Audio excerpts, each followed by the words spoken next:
Welcome to the Private Observer. Once again, America stands at a crossroads.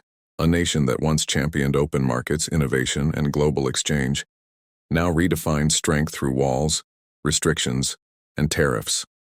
The question before the world and before America itself is not just economic. It's philosophical. Can a nation that built globalization now turn inward and still claim leadership over the global order it once shaped? In recent years, the United States has reignited its trade defenses. Tariffs on steel and aluminum, on Chinese solar panels, on European luxury goods, on microchips, and electric vehicles. Each new measure is framed as protection, a means of preserving American jobs and industries. But beneath the surface lies something deeper, an anxiety about fading dominance and a world no longer defined on American terms. This isn't merely about trade. It's about identity, power, and survival in an age where economics has become the new battlefield. Tariffs today are not just taxes on goods. They are symbols of a nation's uncertainty about its place in a shifting world. Tariffs were once seen as relics of the past, tools of an age when economies were local and production was national. But globalization changed everything. Supply chains stretched across continents. An iPhone designed in California depends on lithium from Chile, microchips from Taiwan, and assembly lines in China. The modern world is interconnected, not by ideology but by necessity. Yet, in the face of global competition and domestic frustration, Washington revived the old weapon. Tariffs were brought back, rebranded as economic defense. The logic sounds appealing. Make foreign goods more expensive and domestic factories will thrive. But the modern economy isn't built on simple equations. When the U.S. imposed tariffs on Chinese goods, the effects didn't stop at Beijing. They rippled through Vietnam, Indonesia, and Mexico, reshaping entire supply networks. When tariffs hit European steel, the costs didn't fall on foreign producers. They landed on American consumers and manufacturers. Each layer of protection comes at a price: rising inflation, supply shortages, and retaliation from trading partners. So what began as a promise to strengthen America's hand has, in many cases, tightened its own grip around its economy. Still, the political message resonates. Tariffs feel like action, strong, visible, nationalistic.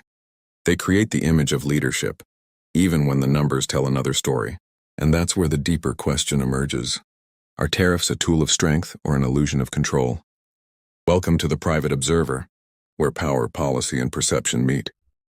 Behind every policy there's a narrative, and in America that narrative runs deep. For decades, Americans were told that free trade would raise all boats. Factories might close, but innovation and service industries would rise to replace them.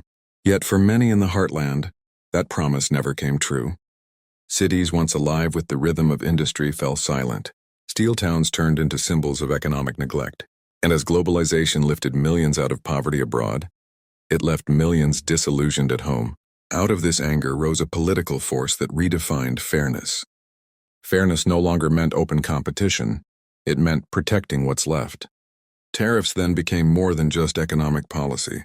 They became political language, a way to say, we are taking back control. But here's the paradox. America's true strength never came from isolation. It came from integration, from being the heart of the world's economy, from innovation that transcended borders.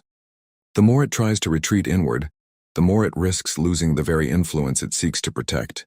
This is the American dilemma. To lead the world, America must stay connected to it, but to satisfy its voters, it must appear to stand apart. It's a contradiction written into the DNA of modern U.S. policy. A country trying to be global and national, open and closed, all at once. The numbers reveal what speeches often hide. Yes, some industries benefited. Steel plants reopened, solar factories expanded, but others suffered. Farmers faced retaliatory tariffs. Manufacturers saw higher input costs, and consumers paid more at checkout counters. In 2018, the U.S. collected roughly $80 billion in tariff revenue. But according to most economic analyses, American companies and households bore the majority of that cost. Tariffs are, in essence, taxes, not on foreign nations but on domestic consumption. When imported components get expensive, U.S. producers must either absorb the cost or pass it on. Economically, it's a balancing act that rarely ends in victory. But politically, tariffs are potent symbols. They allow leaders to point to a map and say, We're fighting for you, even if the fight is more spectacle than substance. Here lies the heart of the question. Can America truly become great again through protectionism? Greatness is not a wall. It's a bridge of innovation, of leadership, of collaboration. When America rose to global dominance in the 20th century, it did so not by hiding behind tariffs, but by setting the rules of the global system. It built institutions, shaped trade agreements, and promoted an image of progress through openness. Now that vision faces its greatest test. Can a country maintain influence by isolating itself from the system it created? There's an irony at play.